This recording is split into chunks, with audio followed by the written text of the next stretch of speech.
Meus irmãos,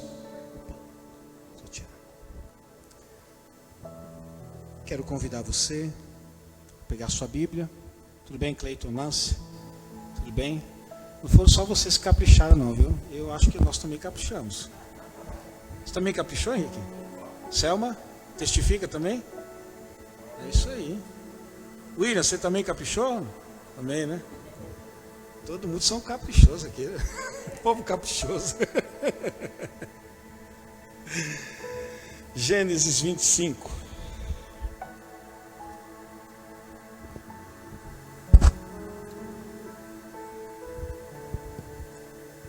São noites inspiradoras, né? A gente nem sabe que noite que foi, mas isso deve ter sido inspiradora.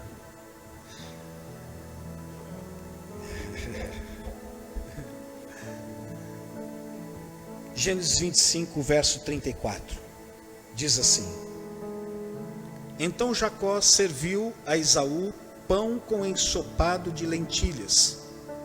Ele comeu e bebeu, levantou-se e se foi. Assim Esaú desprezou o seu direito de filho mais velho. Feche seus olhos. Senhor Deus, mais uma vez estamos aqui na tua casa. Entendemos, Pai, que este momento é um momento que, além dos outros momentos, o Senhor também fala conosco. Nós cremos, Pai, que através de pessoas imperfeitas, como nós somos vasos de barro, aonde o Senhor decidiu plantar toda a excelência da tua sabedoria, Senhor, e usar pessoas limitadas como nós somos, para sermos porta-voz do Senhor aqui na terra, embaixadores do Senhor, representantes do Senhor.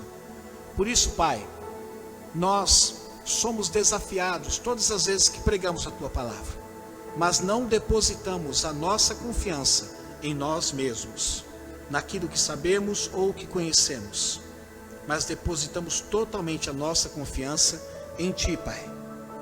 E o Senhor tem sido tão bom conosco, sabendo que nós seríamos limitados.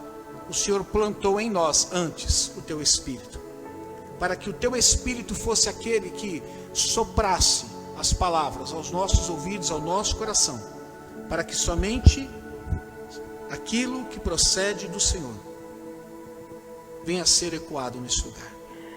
Pai, abra os corações daqueles que aqui estão, se existir porventura dentre nós alguém ainda aflito, abra o seu coração, assim como o Senhor abriu o coração de Lídia para receber a sua palavra. Abra esses corações, Pai. Eu sei que em casa também existem pessoas que estão agora atentas para ouvir a sua palavra, mas talvez também se encontram aflitas, angustiadas, com medo, assustadas, apavoradas. Mas eu te peço, Espírito Santo Consolador, venha trazer tranquilidade a esta alma, que nada daquilo que for derramado pelo Senhor neste lugar, e que passará, Senhor, por este meio de comunicação, por essa rede social, seja impedido de chegar até o coração das pessoas, e que nós possamos, Senhor, no final desta mensagem, deste culto, sair deste lugar dizendo: o Senhor falou comigo. Graças te damos por isso. Amém. Tudo bem, Walter? Tudo jóia. Hoje, a hora que meu pai chegou, ele falou assim: essa máscara é para usar não é do nariz para baixo, ou é do... Eu falei: é, pai, todas as vias aéreas, né? A parte de cima também. Estou brincando, pode deixar na parte de baixo, não tem problema não. Hoje pela manhã, nós falávamos a respeito um pouquinho desse texto, que eu li apenas um versículo, porque é uma história muito conhecida. É a história de duas pessoas, Esaú e Jacó, que num dado momento da história, Esaú, ele estava faminto e não tinha preparado nada ainda. Então ele viu seu irmão Jacó preparando um prato de lentilha, uma boa refeição de lentilha, e ele pede para o irmão um pouco daquela lentilha. E o irmão, que não era bobo mais nada, ele disse assim: eu posso até te dar um pouco da minha lentilha, no entanto, eu gostaria de fazer uma troca, propor uma troca para você. E conjecturando aqui, talvez Esaú tenha dito o seguinte: mas o que eu posso te dar agora num momento como esse? Se nem eu mesmo cacei. Ele falou assim, você tem algo de muito importante. E talvez Esaú, mais uma vez conjecturando, tenha dito assim, mas o que eu tenho de tão importante que eu possa trocar por um prato de lentilha? Ele dizia assim, a sua primogenitura. A primogenitura eram coisas que somente o filho mais velho desfrutava. Benefícios, bens que somente o filho mais velho poderia desfrutar. Esaú naquele momento ele não pensou duas vezes. Ele falou assim, de que me vale a minha primogenitura, se eu estou com fome? De que adianta eu ser o filho primogênito e ter direito à primogenitura, se agora o que eu preciso é saciar a minha fome? Não tem nenhum problema, pode ficar com o meu direito de primogenitura, me passa aqui o prato de lentilha. E Jacó disse assim, não, mas primeiro jura, primeiro confessa isso. E após Esaú ter confessado, então Jacó entrega o prato de lentilha e ele se alimenta. Esaú, ele não sabia, talvez na sua totalidade, o valor que tinha você ser o primogênito, a bênção da primogenitura. De certa forma, Esaú, ele abriu mão, se desfez de um valor muito importante na sua vida. Eu gostaria de tomar um pouco esse caminho com vocês essa noite, fazendo até a vocês uma pergunta. O que na sua vida, talvez em algum momento da sua vida, você tenha aberto, deixado de lado, desconsiderado, e que depois, passado algum tempo, passado alguns anos, você veio perceber que justamente aquilo que você desconsiderou, abriu mão, está te fazendo falta agora. Talvez seja algo material, talvez seja algo imaterial, talvez sejam valores, que quando você era novo, não era tão importante para você. Mas depois de velho, com a sua caminhada e a experiência que você adquiriu, você chegou à conclusão que justamente aquilo que não era tão importante para você, é justamente aquilo que tornou-se muito importante para você, agora depois de amadurecido.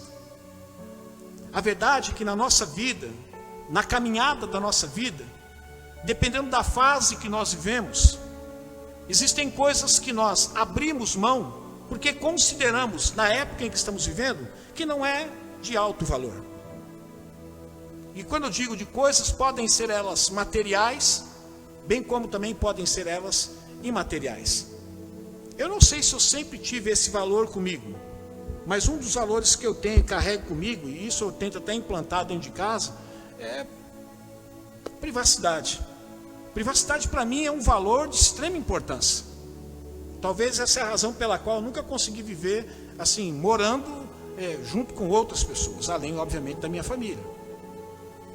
Eu me lembro que eu morei uma vez só, foram para os 9 meses, apenas para eu poder terminar minha casa, para nós podermos entrar na casa. E para mim não foi fácil, porque eu não consigo abrir mão da minha privacidade nem para aqueles da minha família, nem para filhos. Às vezes os filhos invadem o meu quarto lá, eu falei, o que está acontecendo? Não, eu vou passar por aqui. Eu falei, mas aqui não é rodoviária, que negócio. É porque para eu dar a volta, para ir lá na frente, é melhor ir por aqui. Eu falei, mas não é bem assim, aqui é meu quarto. E outra coisa, e se eu tivesse à vontade aqui dentro, como é que esse negócio de bater na porta e já entrar, né? Então já até informei, bate e pergunta, para você não ter nenhuma decepção na hora que você entrar. E não ter nenhuma reclamação.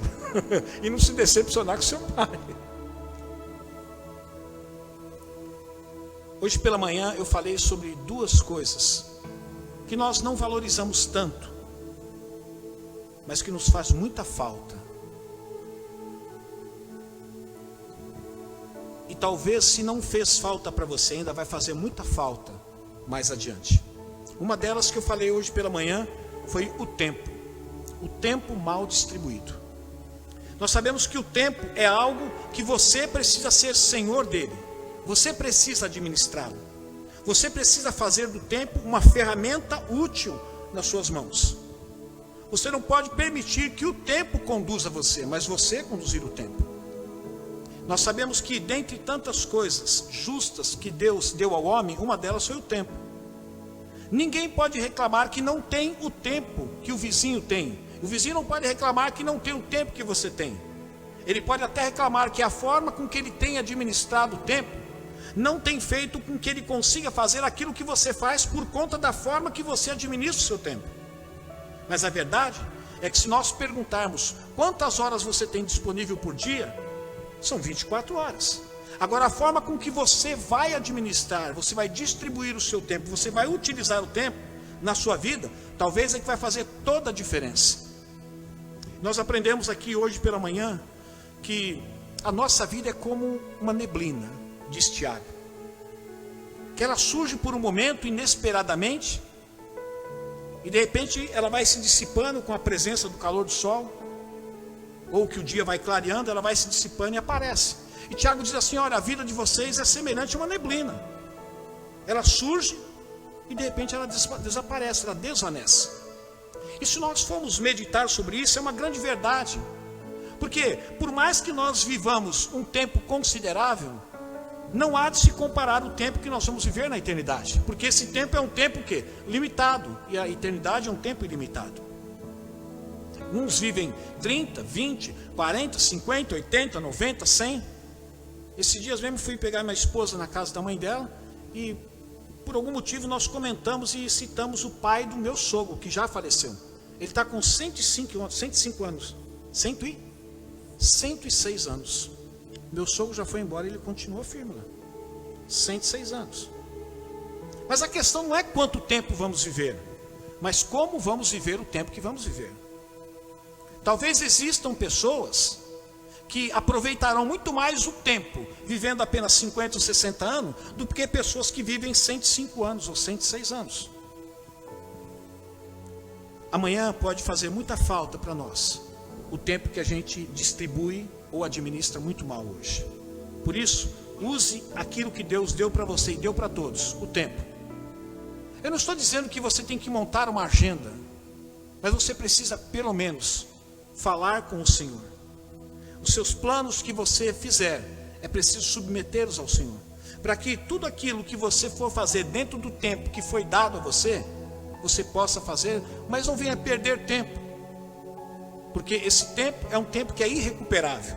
Eu disse hoje pela manhã que um dos tempos que eu mais tenho saudade na minha vida é minha adolescência e infância, porque eu tive tudo? Não é porque eu tive tudo, mas porque eu pude aproveitar, e eu tenho saudade por conta do tempo bom que foi. Mas nós sabemos que o tempo é algo que não volta.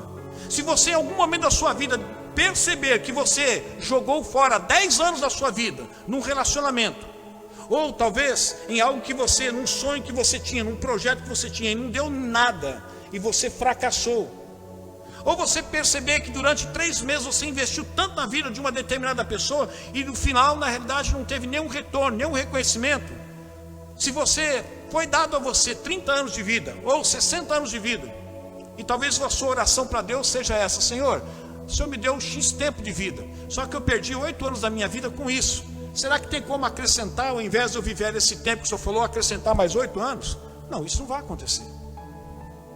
Porque o tempo que nos é dado, é preciso que nós administremos, que nós venhamos distribuir com sabedoria, para que a gente não venha se queixar em nenhum momento da nossa vida, em que nós não tivemos tempo para A, B, C, D ou E. Falei também hoje pela manhã sobre a saúde negligenciada, que é algo também que a gente não dá o devido valor, e com o passar do tempo a gente sente falta dela. Às vezes a gente usa tanto a gente mesmo, usa tanto o corpo da gente, usa tanto o vigor da gente para realizar alguns sonhos, só que a gente não sabe que a gente às vezes está passando os limites. Falei hoje pela manhã que, por incrível que pareça, atletas que procuram se superar dia após dia, eles não vivem muito, porque eles vão ao extremo, eles vão além daquilo que eles poderiam ir, e por conta disso eles se desgastam. Quando eles conseguem viver um pouco mais, mesmo sendo atletas, tem finais tristes. Amanhã pode fazer muita falta o tempo que você não tem para cuidar da sua saúde hoje. Aquele negócio assim: eu não tenho tempo porque eu preciso fazer isso, eu não tenho tempo porque eu preciso fazer aquilo, eu não tenho tempo porque eu ainda estou aguentando. Isso vai te fazer falta futuramente. E agora eu quero acrescentar mais 2 verdades que Deus falou no meu coração a respeito daquilo que a gente não dá o devido valor. mas vai nos fazer falta futuramente. E por que eu estou dizendo isso agora para você?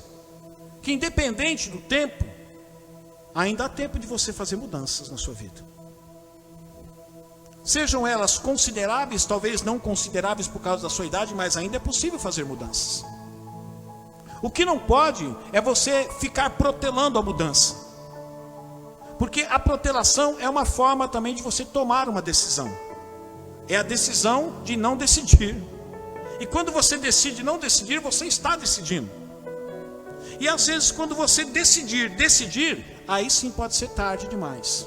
Então eu quero que você preste bastante atenção. Além dessas duas verdades que eu falei agora, que eu compartilhei hoje pela manhã, eu quero compartilhar mais duas com vocês. Daquilo que, se você não der a devida atenção, não der o devido valor, certamente amanhã vai fazer falta para você. Amanhã me fará muita falta as pessoas que eu desvalorizei. Agora entenda o que eu vou dizer, meu irmão. Desvalorizar uma pessoa não é humilhar uma pessoa. Desvalorizar uma pessoa não é tratar ela com indiferença. Desvalorizar uma pessoa, no sentido que eu quero comunicar para vocês, é não dar àquela pessoa o valor que ela deveria ter. Uma das imagens que foi colocada hoje pela manhã, para ilustrar essa verdade, foi uma moça ajoelhada frente a um túmulo. Porque nós somos assim.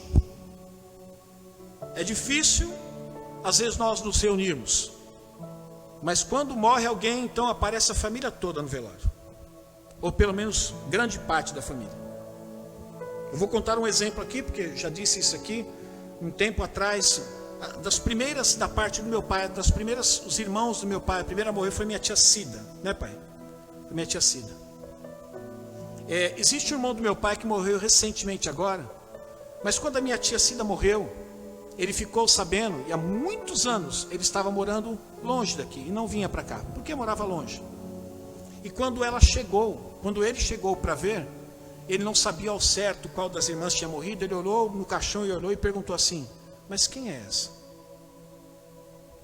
Ele já não lembrava da irmã.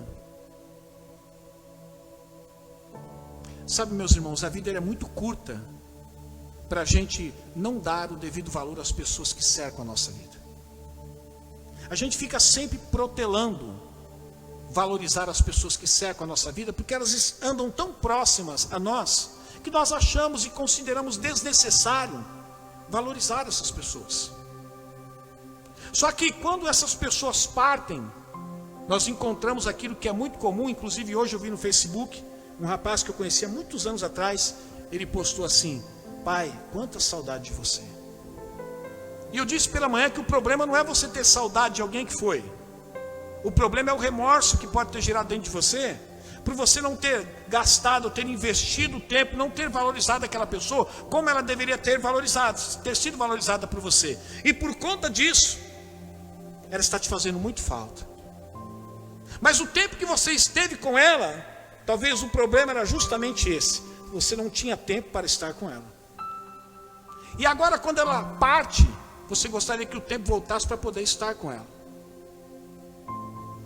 Lucas 16, 19 e 21, Jesus conta uma parábola, mas eu vou usar isso para ilustrar essa verdade. Havia um homem rico que se vestia de púrpura e de linho fino, e vivia no luxo todos os dias. Diante do seu portão fora deixado um mendigo chamado Lázaro, coberto de chagas. Este ansiava comer o que caía da mesa do rico. Vou transformar essa história, essa parábola de Jesus, como se fosse algo real. Quantas pessoas cercam a nossa vida no dia a dia, mas às vezes nós não temos tempo para essas pessoas, ou aliás, não conseguimos encontrar um tempo na nossa agenda para dedicar a essas pessoas. Embora essa parábola seja uma parábola muito triste, porque o intuito dessa parábola que Jesus contou foi justamente ilustrar a história de uma pessoa que partiu para a eternidade, duas pessoas que partiram para a eternidade, mas uma foi para a eternidade ao lado de Deus, outra para a eternidade longe de Deus. E por incrível que pareça, quem partiu para a eternidade ao lado de Deus foi o mendigo. E quem partiu para a eternidade, para o sofrimento eterno, foi quem? O rico. Só que esse rico, mesmo sendo uma parábola, nunca parou para prestar atenção nesse homem. Talvez se ele tivesse parado para prestar atenção nesse homem, ele não teria ido para o lugar para onde ele foi. Porque mesmo ele sendo um mendigo, isso não desqualificava para partir para uma eternidade ao lado do Senhor. Porque nós sabemos que não é a posição que nós nos encontramos que vai fazer com que nós, quando chegar o nosso momento, nós tenhamos garantido uma ida para o céu. Mas é o nosso relacionamento com Deus. Nessa parábola conta a história que o rico, estando no lugar onde estava de sofrimento, ele diz assim: pai Abraão, tem como molhar o dedo e colocar aqui na minha boca? E Deus falando com ele, falou assim: não tem como fazer isso. Existe um abismo muito grande entre vocês. Então é o seguinte, para que não aconteça com os meus parentes, os meus amigos, os meus familiares, aquilo que aconteceu comigo, estar nesse lugar de sofrimento, então manda alguém lá falar com eles. E o Senhor dizia assim: olha, já tem Moisés, tem os profetas, também é impossível que eles ouçam os profetas que estão lá embaixo. Mas eu fico pensando, mesmo sendo uma parábola, quantas vezes esse homem passou por esse mendigo? Quantas vezes esse homem rico teve a oportunidade de mudar a história desse mendigo, mas não fez nada. Em vida, ele não pôde lamentar quando o mendigo partiu, até porque ambos partiram. Mas agora em morte, talvez ele tenha dito: poxa, quantas vezes eu passei por esse homem? Quantas vezes eu tive a oportunidade de estar com esse homem? Quantas vezes eu tive a oportunidade de ajudar esse homem? Esse homem tinha algo com ele que poderia ter mudado o meu destino, mas eu nunca tive tempo para ele. Hoje estou num lugar de sofrimento. Enquanto estava ao lado dele, lá na terra, eu gozei de todas as delícias, enquanto ele só sofria. No entanto, esse tempo acabou para ele. E agora um tempo que é sem limite começou para ele, que é a eternidade, mas também começou para mim. O meu sofrimento não terá fim, o dele teve fim, o meu não terá fim. Agora o gozo, o sofrimento dele terminou e começou o gozo, e o gozo dele não terá fim. E o meu sofrimento também não. E às vezes nós agimos assim. Andamos ao lado de pessoas, cumprimentamos pessoas, falamos com as pessoas, mas não damos a ela o devido valor. E quando essas pessoas partem, o que nos resta é apenas chorar, lamentar, e muitas vezes ter que caminhar durante anos com um remorso dentro da gente. Por quê? Nós nos tornamos em pessoas proteladoras. Deixa para amanhã, deixa para amanhã. E às vezes não existe amanhã.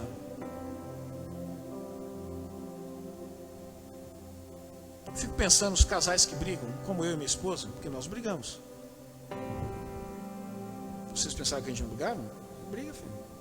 Só não tem arma, pontapé, faca, essas coisas, que eu tiro tudo, né?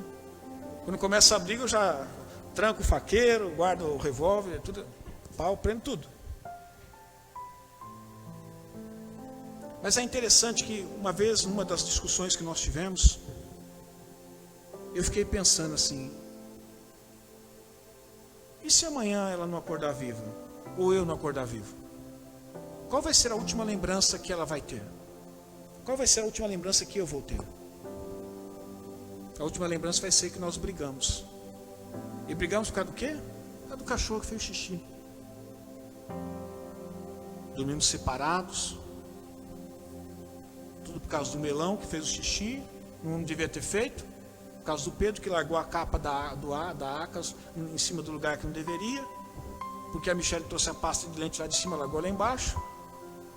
Por causa do portão que eu mesmo larguei aberto, pensei que foi ela. Amanhã vai fazer muita falta para você se você não valorizar as pessoas que estão ao seu lado. Faça o que você puder, o quanto você puder, na hora que você puder, e com mais intensidade que você puder, mas nunca deixe de valorizar as pessoas. Sejam aquelas que participam ativamente da sua vida, ou talvez aquelas que não têm uma participação tão ativa. Talvez o porteiro que você passa todos os dias, né? Bom dia, bom dia, bom dia. Talvez um dia você vai chegar e vai procurar dar bom dia. Cadê o fulano? Não veio trabalhar. À tarde, na hora que você chegar do serviço, fala: mas à tarde eu dou um bom dia, vou dar um abraço nele, que ele é um cara muito legal. Aí chega a triste notícia: ele faleceu. Ou talvez o porteiro que veja você, né, tem a oportunidade de ir: bom dia, seu Walter. Talvez aquele dia não está tão bem. Cadê o seu Walter? Não desceu? Não, o seu Walter não vai descer mais. Não espere para amanhã aquilo que você pode fazer pelas pessoas hoje, porque amanhã vai fazer muita falta. Eu lembro da minha mãe. Minha mãe sempre ligava para mim. E às vezes quando ela ligava, né, como a gente tem um probleminha que persiste até hoje lá em casa, do meu irmão, eu falei assim, meu irmão tá dando trabalho. Eu falei, mãe, como é que tá? Tudo bem? O pai? Tá bem. Tá com os probleminhas, mas tá bem. E o Marco? Ah, daquele jeito lá. A senhora queria falar alguma coisa? Não, eu só liguei. E ela dizia assim, eu só queria ouvir sua voz. Eu falei, poxa, mãe, legal. Mas está tudo bem? Está tudo bem. Tem hora que você não acredita, né? Que uma pessoa liga só para ouvir sua voz. Tudo bem, é filho. Quando ela sabia que eu ia lá, ela sempre soube que eu gosto de purê de batata. Eu falava, mãe, amanhã eu estou indo aí, tá? Porque às vezes meu pai tinha que ir no médico, ela acompanhava, ou ele, então eu gostava de avisar antes de ir, né? Aí ela falou, então tá bom, então eu vou fazer o purê de batata. E eu chegava lá, estava feito o purê de batata. Às vezes salgadinho, mas estava feito.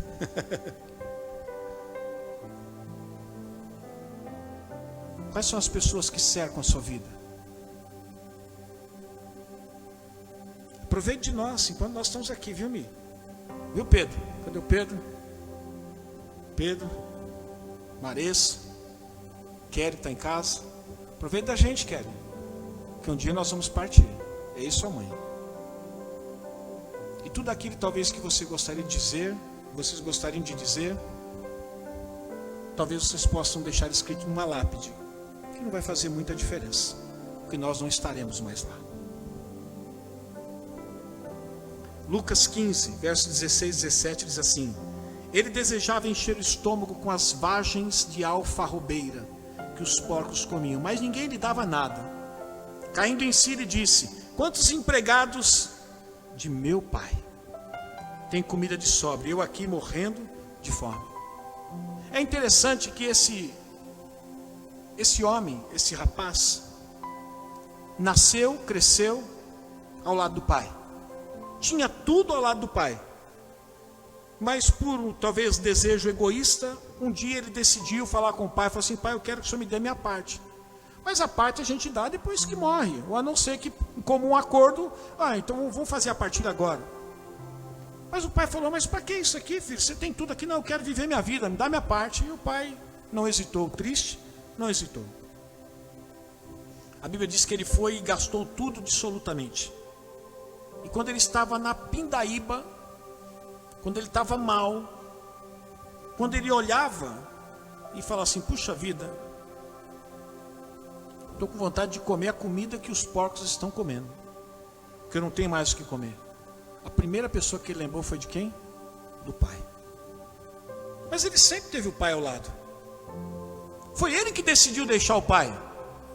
Foi ele que exigiu do pai que o pai desse a parte dele na herança. Não foi o pai que se distanciou dele, foi ele que se distanciou do pai. Mas agora a situação que ele estava vivendo o obrigava a lembrar do pai, que tanto valorizou, mas que ele não valorizou seu pai.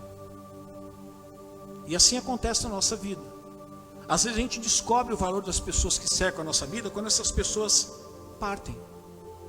Só que quando essas pessoas partem, nós sabemos, segundo aquilo que cremos, que de nada vai mais adiantar você ficar postando no Facebook: pai, quanta saudade, o senhor sabe que eu te amo, quanta vontade que eu tinha que o senhor estivesse aqui do meu lado para dar um abraço. Tudo isso é algo fictício, é algo irreal, porque tudo isso é bom fazer, mas enquanto as pessoas estão aqui, depois que elas partem, não existe mais nenhum motivo de você fazer post, ou de você fazer uma lápide, ou de você fazer qualquer outra coisa. Existe alguém na sua vida que você não tem valorizado como deveria valorizar? Talvez este é o momento que Deus está usando para falar com você, para que você faça um retrospecto dessas pessoas que cercam a sua vida, e por causa deste momento você está lembrando que você não tem dado o devido valor a elas. Faça agora. Eu me lembro quando meu pai morava em Pirituba, depois que minha mãe faleceu. Eu sempre dava um jeito de uma vez por mês estar lá com ele. Eu ia lá, chegava lá umas 10, 11 horas, batíamos um papo um pouco, né, pai? Depois saímos, íamos almoçar fora. Um dia eu falei assim, pai, vamos comer o quê? Ele falou assim, tô a fim de comer um lanche. Aí eu falei, você foi no McDonald's alguma vez? Por incrível que pareça, ele nunca tinha ido no McDonald's. Coisa que a gente já está até enjoado, né? Então vamos no McDonald's, fomos comer um lanche, bater um papo. Porque eu sabia que eu já tinha perdido a minha mãe.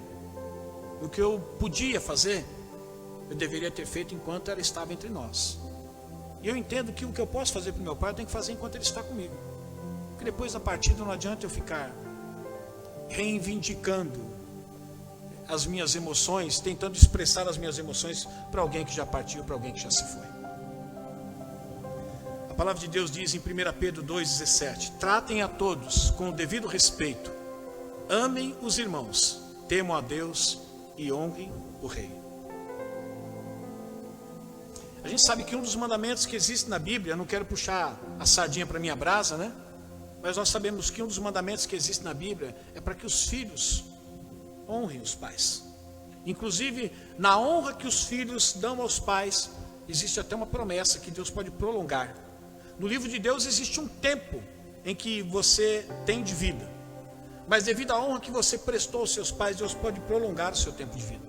Ele pode ser gracioso e dar além daquilo que ele já tinha escrito no livro da vida. E às vezes, eu estou dizendo isso porque hoje na condição de pai, mas também já fui filho. Honrar os pais é muito mais do que você dar um telefonema. É muito mais do que você dizer, esse é meu pai, essa é minha mãe. Mas é você estar junto. É você desejar estar junto. Eu digo para minha esposa, sempre falo isso, né? Eu tenho vontade, sempre tive vontade de ter uma casa grande, porque eu tenho um desejo, e se Deus assim me permitir, que a minha casa se torne o ponto de encontro, sabe, Selma? Quando os filhos todos casarem, Michele está casando, depois o Pedro, Maressa, e daqui a pouco a gente se vê no meio daquela imensidão de casa, mas que a casa não fique vazia, a gente sempre tem um pretexto para fazer alguma coisa, não é verdade? No final de semana, vamos todo mundo almoçar aqui? Vamos, pai, beleza, você traz a carne, né? Outro final de semana, vamos fazer aqui um cachorro quente. Vamos, pai, então pode levar todo mundo, pode trazer todo mundo. Você traz a salsicha, outro traz o pão, outro isso, vamos trazer. Eu dou a casa. Eu dou a casa.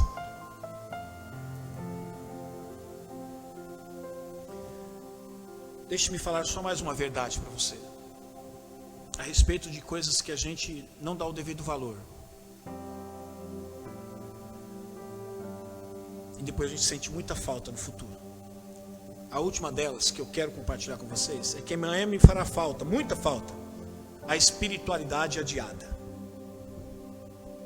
E eu quero compartilhar com você o que eu quero dizer com isso. Eu vou usar um texto aqui que está em Êxodos, capítulo 20, versos 19 e 21, que diz assim: e disseram a Moisés, fala tu mesmo conosco, e nós ouviremos, mas que Deus não fale conosco, para que a gente não morra. Versículo 21, o povo permaneceu à distância, ao passo que Moisés aproximou-se da nuvem escura em que Deus se encontrava. Esse é o momento em que o povo, Moisés, está diante de um monte fumegava, chegou até tremer. E quando o povo viu a manifestação de Deus, que de tal forma chegou até abalar o monte, ele falou assim, não, que você fale com Deus, eu não quero nem falar com Deus. Nós estamos morrendo de medo de Deus. Mas acontece que Deus havia se manifestado daquela forma. Existia alguém que precisaria se aproximar de Deus para ouvir aquilo que Deus tinha para falar, para poder comunicar ao povo. Mas o povo de antemão já disse assim, não tem problema, a gente nunca nem quer conhecer Deus, que você ouça o que Deus tem para falar e que você venha falar com a gente. A Bíblia diz que o povo permaneceu à distância. Quando eles perceberam o peso da glória de Deus, ao invés deles se aproximarem, eles temeram tanto que eles se distanciaram. E quem foi lá? Moisés. Às vezes, meus irmãos, na nossa vida, a gente passa uma vida assim. A gente fica clamando a Deus a manifestação da sua presença. Mas quando Ele começa a manifestar a sua presença, a gente treme de medo e fala assim, fala através dele, vai.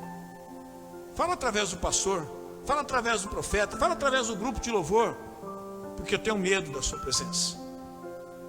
E nós sabemos que é justamente essa presença que vai aumentar o nosso grau de intimidade com aquele que a gente pelo menos entende que se relaciona com ele todos os dias. Mas ficamos sempre adiando essa espiritualidade, essa intimidade com Deus. Ficamos sempre procurando mediadores. Eu me converti numa época, embora isso exista ainda hoje, não sei se na minha época existia mais, mas era muito comum. Quando eu me converti, falei assim, vamos na casa do irmão ali? Falei assim, vamos, quem que faz? Vamos lá que o irmão ora e ele revela. Eu era novo convertido, falei assim, ele revela o quê? Ele revela coisas sobre o futuro da vida da gente. Aí eu fiquei curioso, falei, vamos lá.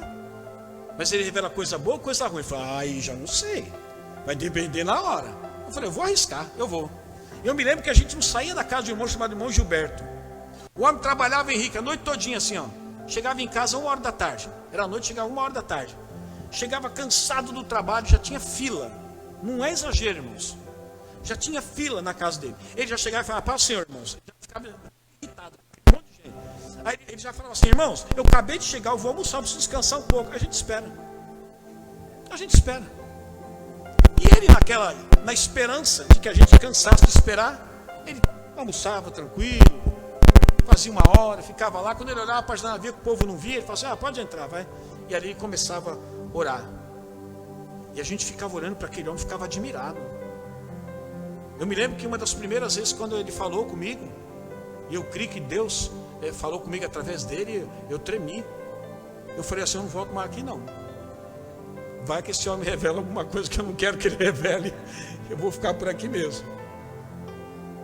A gente anseia tanto ouvir Deus, mas a gente sempre fica colocando mediadores, né?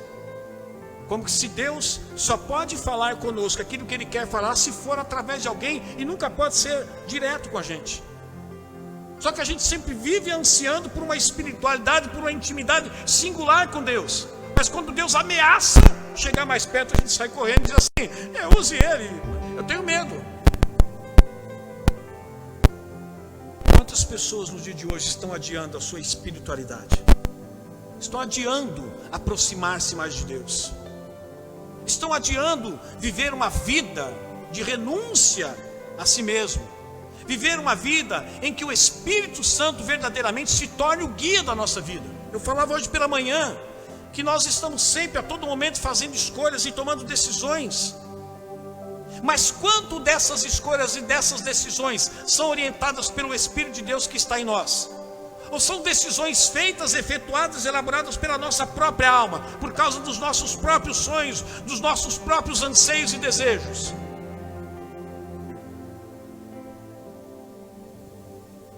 Mateus 23:37 diz assim, Jerusalém, Jerusalém, você que mata os profetas e apedreja os que lhes são enviados. E Deus diz assim, quantas vezes eu quis reunir os seus filhos, como a galinha reúne os seus pintinhos debaixo de suas asas, mas vocês não quiseram. Deus manifestando o desejo dele, querendo trazer para mais perto, querendo estreitar o relacionamento do povo dele com ele.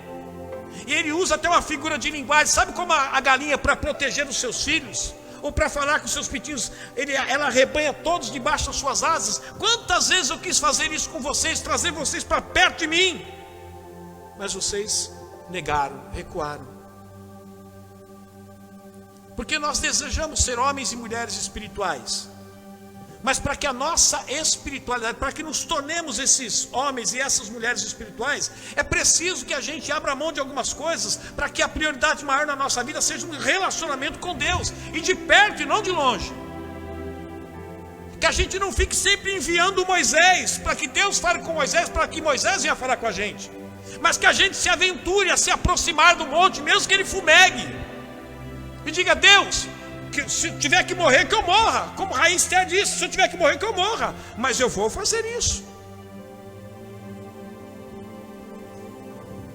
Quantas pessoas renovam seus votos no final do ano, de que vai ser diferente a sua vida de oração, a sua vida de leitura, a sua vida congregacional, a sua vida de comunhão? E aí entra o ano 2020, o Covid, e tudo aquilo que era para ser, mais uma vez deixou de ser. Eu até planejei, Senhor, que eu estaria mais tempo na igreja, mas agora começou o Covid, agora não dá mais. Eu até prometi ao Senhor que eu ia ler a Bíblia, mas eu estou com tanto medo, porque a Bíblia diz assim, eu não sei, eu li o Salmo 91, Senhor, deixa eu dar um tempinho, deixa eu só achar o Salmo 91, está escrito na tua palavra o seguinte, eu vou até abrir aqui para o Senhor ver, eu sei que o Senhor sabe, mas é só para o Senhor ver, deixa eu abrir, o Salmo 91, olha o que está escrito na sua palavra, presta atenção. Se você fizer do Altíssimo o seu abrigo, e do Senhor o seu refúgio, nenhum mal atingirá, desgraça alguma chegará à sua tenda. E sabe por quê? Porque o Senhor disse que porque aos seus anos o Senhor vai dar a ordem ao nosso respeito, para que eles nos protejam em todos os nossos caminhos. Não me fulmine por isso. Mas o fato, Senhor, é que eu não tenho mais nem a tua palavra, porque é o seguinte, eu contraí o Covid. A tua palavra diz que nenhum mal chegaria, nem a minha tenda, e que só daria ordem a meu respeito, para me guardar até quando eu saísse da tenda. Então eu não sei nem mais se é verdade. Eu não sei mais se essa sua palavra é verdade.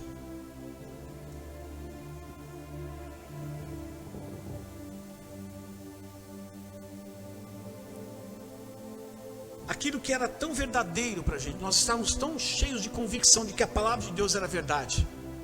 Quando nós somos, de certa forma, afunilados para vivermos essa verdade, aí nós retrocedemos.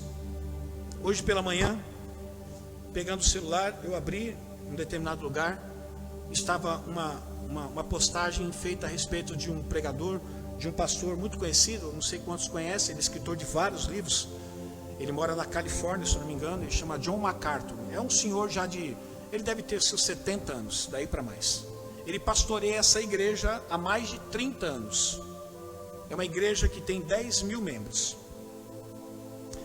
O governador da Califórnia, eu não sei se o sistema de governo, deve ser república, deve ser a mesma coisa, tem autonomia, como é aqui, né? Para algumas coisas tem autonomia.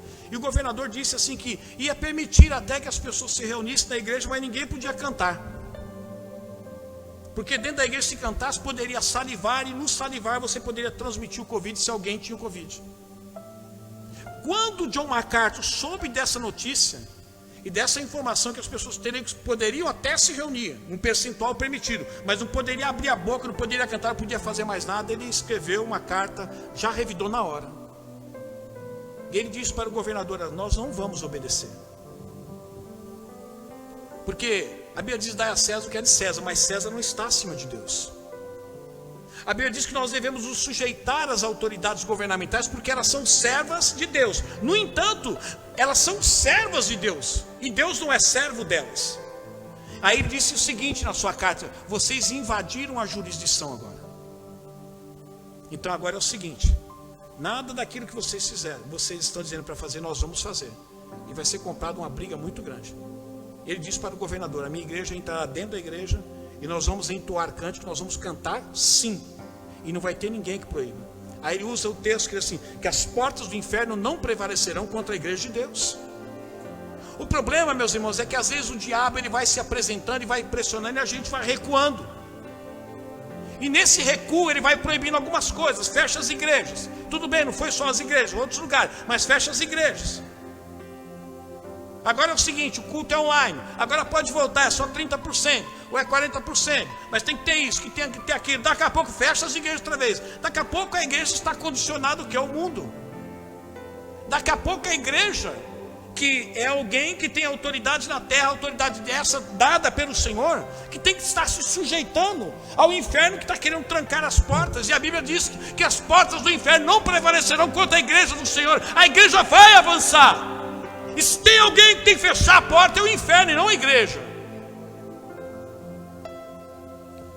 Eu disse que eu nunca vi crente tendo tão bom senso quanto nessa época de Covid. Eu nunca vi crente tão cheio de bom senso como estou vendo agora. Veio meu irmão e falou assim: não, pastor, tem que usar porque tem que fazer isso, tem que fazer aquilo. Você sabe que na palavra está escrito que tem proteção, que tem garantia o anjo, mas é o seguinte: a gente precisa ter bom senso. meu irmão, mas vamos fazer o seguinte, vamos pregar, vamos reunir aqui, creia nisso, o Senhor é conosco, é verdade, pastor, mas a gente tem que tomar cuidado, tem que ter bom senso. Aí eu disse esses dias atrás, eu espero que esse bom senso continue no que diz respeito ao vírus do pecado. Porque eu nunca vi, se o povo de Deus tivesse tão bom senso com o vírus do pecado, como ele está tendo com o Covid, eu diria para você, nós já tínhamos sido arrebatados, que Deus não ia aguentar segurar a igreja santa desse jeito aqui.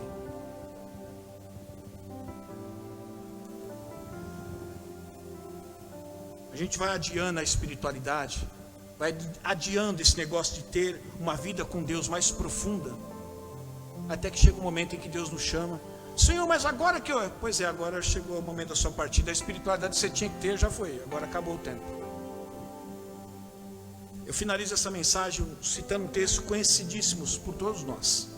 Mateus 6,33 diz assim: busquem, pois, em primeiro lugar o reino de Deus e a sua justiça, e todas essas coisas lhes serão acrescentadas. Dentro do contexto em que Jesus cita, o povo estava preocupado com aquilo que iria se vestir, com aquilo que iria comer. E Jesus disse assim: escuta, quem se preocupa com essas coisas são os pagãos. Ou seja, aqueles que na realidade muitos nem creem na minha existência, outros que creem, mas não acreditam, não confiam e não descansam em mim. Mas vocês são um povo diferente. Vocês precisam crer que eu sou o Deus que supra as suas necessidades. Eu sou o pastor de vocês e nada vai faltar. Eu sou o Senhor do Salmo 91, que se você habitar no esconderijo do Altíssimo, se você fizer do Altíssimo o teu seguro, se você fizer do Senhor o seu refúgio, nenhuma praga vai chegar à sua tenda, à sua vida. Mas é preciso que você busque em primeiro lugar o reino. Se você não buscar aprofundar a sua vida com Deus, aumentar, estreitar o seu relacionamento, a sua intimidade com Deus, ficar sempre adiando, você pode ter certeza que mais tarde isso vai fazer muita falta para você. Você vai perceber que quantas coisas Deus queria fazer em você e através de você, mas por causa de planos pessoais, e talvez pelo fator tempo que você disse que nunca teve tempo para isso, porque você estava ocupado com tantas outras coisas, você vai descobrir que já é tarde demais. Minha preocupação sempre foi uma: Senhor, será que eu estou sendo aquilo que o Senhor projetou para que eu fosse? Ou será que eu estou sendo aquilo que eu quero ser? Eu sei, Deus nos deu o livre-arbítrio. Eu posso escolher aquilo que quero para mim. Eu posso escolher. Deus sempre me influenciará para que eu escolha aquilo que é melhor para mim, sim. Mas mesmo Ele me influenciando, eu posso escolher aquilo que quero e não aquilo que Deus tem para mim. Essa sempre foi a minha preocupação. Se as minhas escolhas, as minhas decisões, os meus planos, os meus projetos, são eles nascidos na minha própria alma, ou algo motivado, inspirado pelo Espírito de Deus que em mim está. Não é tempo mais da gente adiar a vida com Deus. É tempo da gente colocar as coisas do Senhor em primeiro lugar na nossa vida. Tudo deve vir depois do Senhor. Nada deve vir com o Senhor ou antes do Senhor. Sempre precisa vir depois do Senhor. Eu quis trazer essa meditação para você, porque eu sei que todos nós estamos sujeitos a negligenciar essas áreas da nossa vida, não dar o devido valor a essas áreas, e o que vai nos restar futuramente é apenas um lamento, de tristeza, de arrependimento, de remorso, de querer fazer o que poderia ter feito, mas que agora não posso fazer mais. Se eu tivesse no início da minha vida, se eu tivesse aprendido a distribuir melhor meu tempo, porque a Bíblia diz que há tempo para todas as coisas. Mas infelizmente hoje eu colho fruto do tempo em que eu mais me dediquei. E se você dedica mais tempo plantando banana, você não espera colher abacaxi que você depositou ou dispensou menos tempo, você vai colher banana. E o que vai restar futuramente para você é dizer assim: puxa, eu queria era abacaxi mesmo, mas eu dediquei o meu tempo a banana. Então é só banana que eu vou colher. Talvez você diga assim: pois é, envelheci e agora não estou bem. Poderia ter cuidado de mim mesmo, mas não encontrei tempo para isso. E agora estou sofrendo. Cuide da sua saúde enquanto você pode cuidar. Porque pode haver um tempo que não haverá mais jeito de você cuidar. Você vai ter apenas que aceitar aquilo que aconteceu. E você vai dizer assim: ah, porque Deus queria assim. Não, Deus não queria assim. Foram as minhas escolhas que me levaram para esse caminho. Valorize as pessoas que estão ao seu lado hoje e agora, nesse momento, para que não haja remorso quando elas partirem. Que a pior dor, meu irmão, não é a saudade. A pior dor é o remorso. A saudade é aquele negócio que você gostaria de ter a pessoa perto. O remorso é, além de querer perto, você assim: eu queria ter feito e podia ter feito, mas não fiz. E não dá mais para fazer. Não adie a busca por uma espiritualidade mais profunda. Não deixe para amanhã, não deixe para depois, não deixe para o ano que vem. Faça um voto com o Senhor, vai ser agora. Você não é obrigado a fazer voto. Mas se nada está mudando a sua vida no que diz respeito a você deixar de adiar a sua espiritualidade, essa vida de intimidade com Deus, então faça um voto, se comprometa. Pelo menos você sabe que você está se obrigando. Eu vim essa noite dizer isso para você, porque eu não quero encontrar com você no futuro, velhinho também. Quantos anos você tem, William? 39. Também. Tem uma diferença aí de uns 15 anos diferente. Quando eu tiver com 85, você tiver com 70, e a gente se encontrar, falar assim: pastor, queria tanto ter feito diferente, e se a minha memória me ajudar. Eu falo assim: ó, pelo que eu me recordo, uma vez nós conversamos na igreja sobre isso, né? Da gente administrar o tempo de uma forma melhor. Agora não dá mais, filho, agora é só viver o que nos resta. O que a gente poderia ter feito, mas não fizemos. Então agora não adianta reclamar ou chorar o leite derramado, né? Faça o que você puder agora. Administre seu tempo, cuide da sua saúde, valorize as pessoas e a sua vida espiritual. Não fique dizendo: ah, é que eu sou assim mesmo, por isso que é assim mesmo que você quer ser. A Bíblia diz que o velho homem já foi crucificado. O Espírito Santo que não morava em você agora mora dentro de você.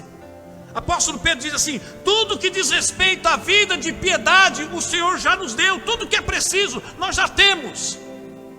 É uma questão de decisão e de escolha, para que seja diferente. Eu só quero poder encontrar com você no futuro e dizer assim: pastor, foi muito bom. A partir daquele dia reorganizei meu tempo. Ou se você não cuidava da sua saúde, passei a cuidar da minha saúde. Até olhar para você e falar assim: nossa, William, você está com quantos anos? 70? Rapaz, está com a cara de 50. Aí você olha para mim assim: e o senhor parece que tem 15, pastor, com 85? Exagerado, né?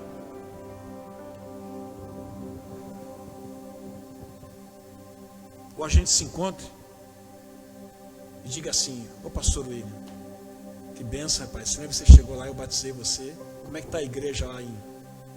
Está uma benção, pastor. Já está com 10 mil membros, que nem do falecido John MacArthur. Glória a Deus por isso. Como é que está a sua vida com Deus? Maravilhosa. Sempre em ascensão, nunca em declínio. Então eu vim aqui para dizer isso para você. Não desperdice o que você pode estar desperdiçando hoje, para que não venha fazer falta para você amanhã. Amém? Vamos ficar em pé? Tem alguma música aí? Não? Pedro? Uma música? Não?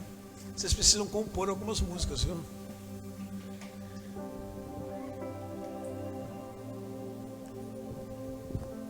Vamos cantar aquela música então?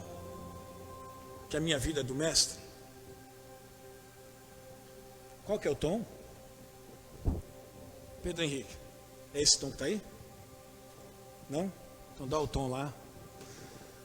A sua vida é do mestre? Achei um pouco inibido, um pouco tímido. É a máscara. Opa, é a máscara. Então tira por um momento a máscara e responde o que eu perguntei. A sua vida é do mestre? Amém, glória a Deus. Pode colocar a máscara, era a máscara mesmo. Vamos cantar isso de uma forma profética, que a nossa vida é do mestre. A gente não vai desperdiçar tempo com outras coisas que não sejam com o mestre. Que a gente não vai ficar gastando o nosso vigor, a nossa saúde com outras coisas que não seja com o mestre. Que a gente vai aprender a valorizar as pessoas como o mestre valorizou. Que a gente não vai adiar a nossa espiritualidade justamente com esse mestre. A minha vida e o seu coração também é? Meu coração é do meu mestre. E o seu caminho também é dele? O meu caminho é do mestre. É tudo dele, até a esperança? Minha esperança é meu mestre. A minha vida. A minha vida é do mestre. Meu coração é do meu mestre. Meu caminho. O meu caminho é do mestre. E a minha esperança. Minha esperança é meu mestre. Mais uma vez, a minha vida. A minha vida é do mestre. Então não desperdice mais tempo. Viva para ele. O coração é do meu mestre. Cuide do tempo do Espírito para que o mestre o use. O meu caminho é do mestre. Valorize as pessoas pelo mestre, por você mesmo. Minha esperança é meu mestre. A ti eu entreguei, a Deus. A Deus eu entreguei o barco do meu ser e entrei no mar afora. Pra longe eu naveguei, não vejo mais o cais. Sou Deus e eu agora. A minha vida é do mestre. Meu coração é do meu mestre. O meu caminho é do mestre. Minha esperança. Minha esperança é meu mestre.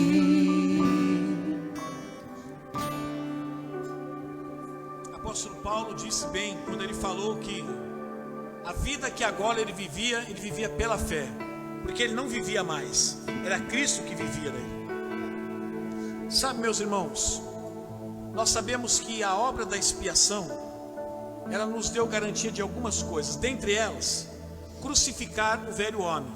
Crucificar o velho homem representa a natureza adâmica, aquilo que nós herdamos de Adão, o pecado. Mas isso já está resolvido. A expiação já deu conta de crucificar o velho homem. Antes ele caminhava livre, leve e solto dentro da gente. Não, ele está crucificado. Só que nós precisamos nos apropriar dessa verdade e não ficar sempre dando desculpa. É a natureza de pecado. A natureza de pecado é o velho homem, ele já está crucificado. O problema, eu falava hoje pela manhã, é que o velho homem foi o discipulador da nossa alma. A nossa alma, a vida toda, até entregarmos a nossa vida para Cristo, ela foi o quê? Aluna do velho homem. Embora o velho homem hoje está crucificado, mas a alma ainda continua o quê? Carregando o discipulado do velho homem. Por conta disso, ela continua ainda exercendo influência. Só que hoje em nós habita o Espírito de Deus, que vivificou o nosso espírito para ter um relacionamento duradouro com Deus. E nisso, agora é o Espírito de Deus ministrando ao nosso espírito, a nossa alma, para que ela adquira novos hábitos. Agora isso é um processo. Agora é um processo que pode ser intensificado, como pode ser adiado. tudo vai depender do nosso posicionamento. Por isso que a Bíblia diz assim: viva em espírito. Viver em espírito é muito mais do que uma simples manifestação na igreja, através de um dom, ou através de um sentimento, ou através de qualquer coisa que sintamos. Viver em espírito é sempre tomar as decisões, fazer as escolhas, os planos, os projetos, tendo como inspiração o Espírito de Deus e não os desejos da nossa alma. Quando você for distribuir, administrar o seu tempo, fale com Deus: Senhor, eu quero administrar o meu tempo não segundo o que minha alma quer, mas segundo aquilo que o teu Espírito tem para a minha vida no dia de hoje. É isso que eu quero. Quando você olhar para o seu corpo, você fala assim: Senhor, eu quero ter o melhor corpo. Não é as melhores medidas para impressionar as pessoas, não. Eu quero ter o melhor corpo, quero ser cheio de saúde, porque eu quero usar todos os dias da minha vida nesse corpo, de tal forma que esse corpo glorifique ao Senhor.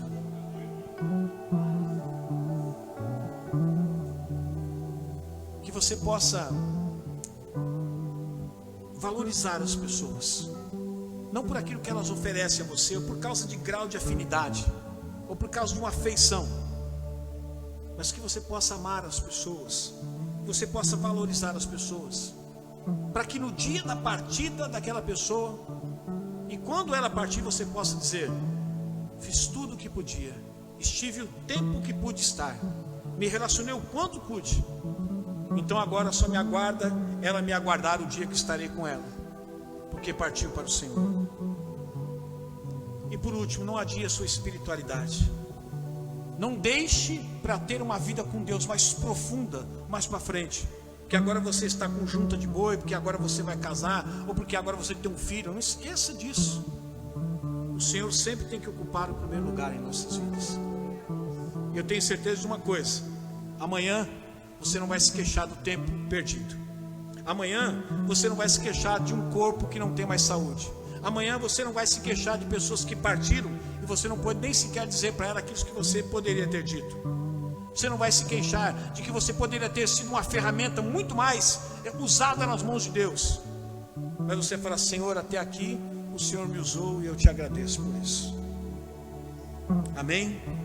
Guarde essa palavra dentro do seu coração. Não deixe que nada disso venha fazer falta para você. E talvez algumas pessoas não levem tão a sério, porque ainda não estão com 60, 70, 80 anos. Mas que você não espere chegar nessa idade para você perceber que você desperdiçou algumas coisas que está te fazendo falta. Que você possa chegar nessa idade e dizer assim: valeu a pena não desperdiçar o tempo, cuidar da minha saúde, valorizar as pessoas e buscar um relacionamento profundo com Deus. Tudo isso valeu a pena. Amém? Deixa eu orar por você. Pai, aqui está parte da tua igreja. É uma pequena parte da sua igreja aqui na terra, muito pequena. Mas, Senhor, foi esta palavra que o Senhor plantou no meu coração para compartilhar com as tuas ovelhas, das quais desse aprisco eu sou uma delas. Obrigado por ter ministrado primeiramente ao meu coração e pelo privilégio que o Senhor me deu de poder ser aquele que compartilhou aquilo que estava no teu coração.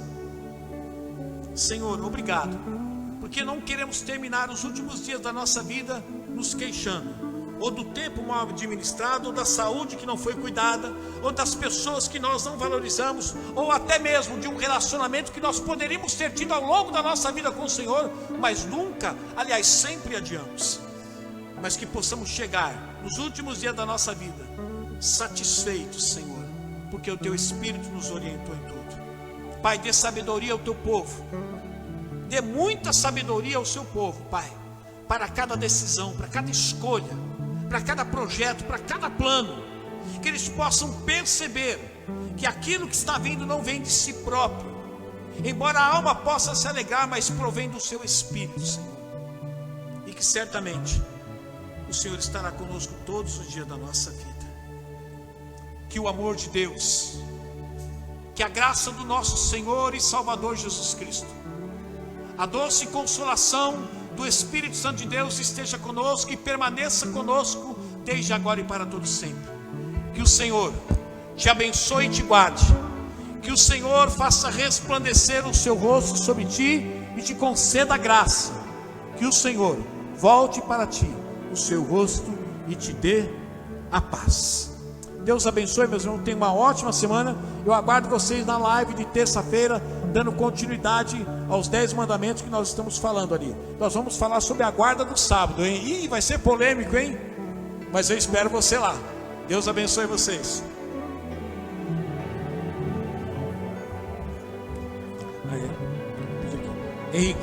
Henrique.